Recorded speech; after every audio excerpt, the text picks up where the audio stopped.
Saya tak habis pikir. Apa benar yang dikatakan Pak Raje? Apa benar bapakku mempunyai hutang sama Pak Raje? Tapi kenapa bapak tidak pernah bercerita kepada anaknya kalau punya hutang sama Pak Raje?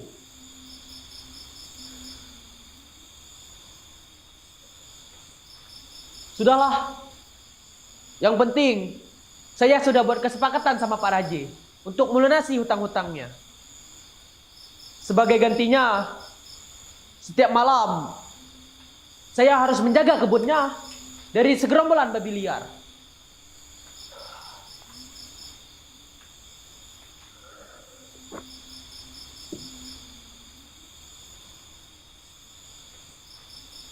Tapi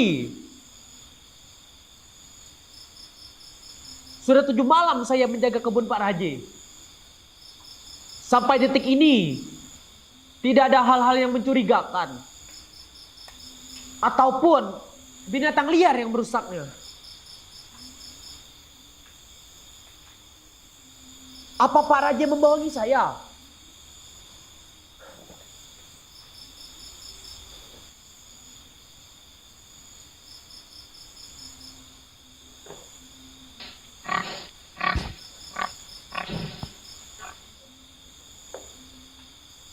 Apakah segerombolan babi liar ini yang merusak kebun Pak Raje?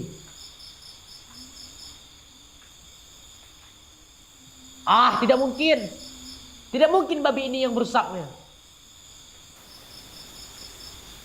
Tapi kenapa babi ini masuk ke kebun Pak Raje? Masa bodoh. Sesuai janjiku sama Pak Raje, siapapun yang merusak kebun Pak Raje akan saya usir dengan sumpitku ini. Tidak peduli babi itu.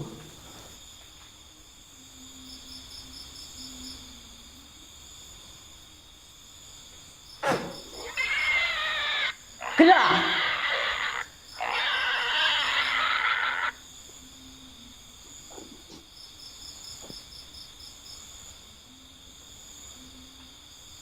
Tapi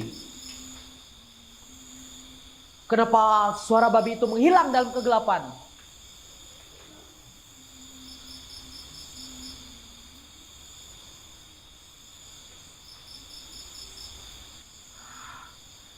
Sudahlah. Besok pagi-pagi saja saya mencarinya. Lagi pula malam ini badanku pun sudah mulai capek. Dan mataku pun sudah tidak kuat lagi.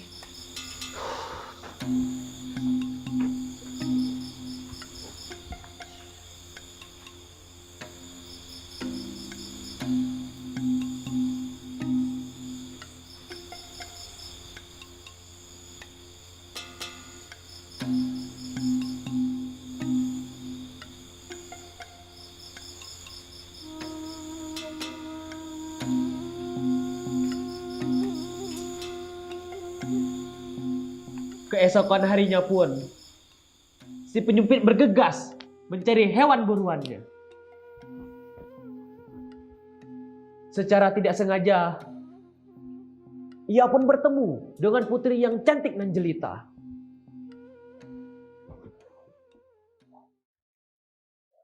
Berhenti! Siapa Kisanak?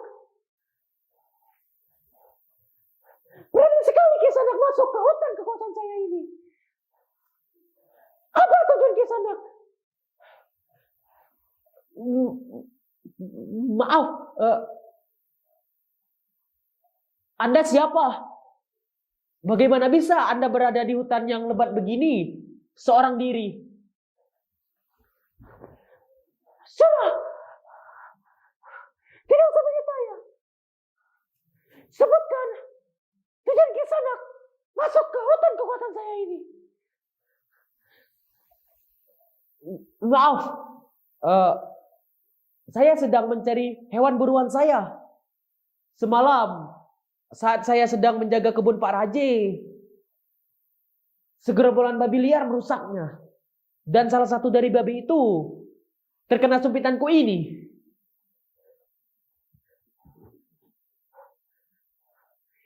Jadi, yang menyumpit kakiku ini adalah kau. Kurang. Tunggu.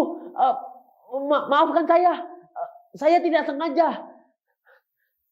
Kalau saya tahu di antara segerombolan babi liar itu adalah Anda, tidak mungkin saya melepaskan mata sumpitku ini. Maafkan saya. Sudah, tidak usah berdebat lagi. Saya tidak mau tahu. Bagaimanapun caranya, kaki saya ini harus sembuh. Dan tidak ada luka sedikit pun. Jika tidak, Kisanak hanya pulang dengan nama. Baiklah. Kebetulan saya juga ahli obat-obatan tradisional. Pemberian turun-temurun dari keluarga saya. Izinkan saya mengobati kaki Anda. Si penyumpit pun mengobati luka si putri. Tiba-tiba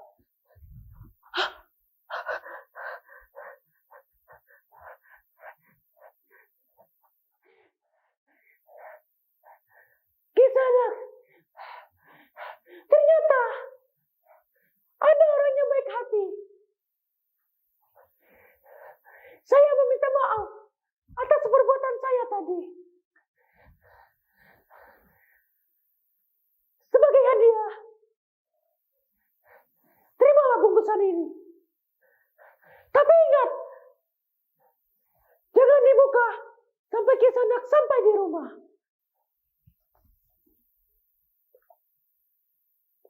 Baiklah. Sekalian, saya permisi mau pulang. Hari juga sudah menjelang siang. Terima kasih. Akhirnya, si penyumpit pun pulang.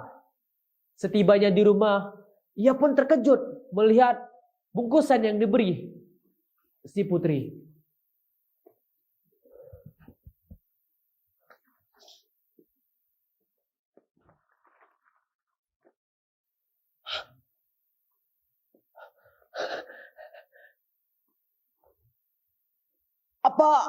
Apa saya tidak bermimpi?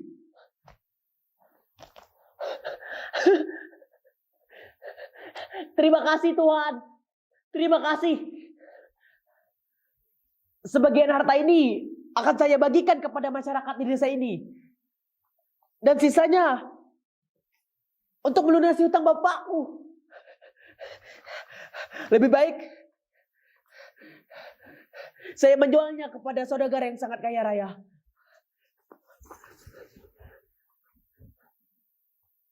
Keesokan harinya pun, si penyumpit bergegas menjual perhiasannya kepada saudagar yang sangat kaya raya. Setelah menjual perhiasannya, si penyumpit pun menuju rumah Pak Raji.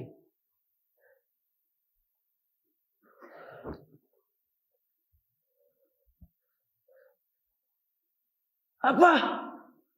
Kamu ingin melunasi utang bapakmu? Dari mana kamu mendapatkan uang sebanyak ini? Jangan-jangan kamu merampok? Atau Pak Raji?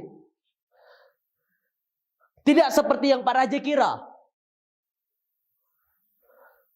Saya memang dari keluarga miskin. Tetapi saya diajarkan oleh keluarga saya, baik hak maupun batil, harus tetap rendah hati.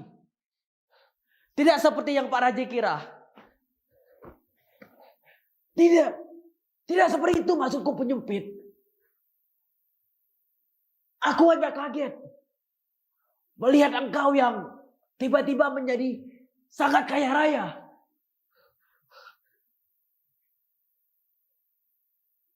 Atau begini saja. Bagaimana kalau hutang ayahmu kita anggap lunas? Tapi ada syaratnya. Apa syaratnya? Syaratnya kau harus memberitahuku dari mana kamu mendapatkan uang sebanyak itu.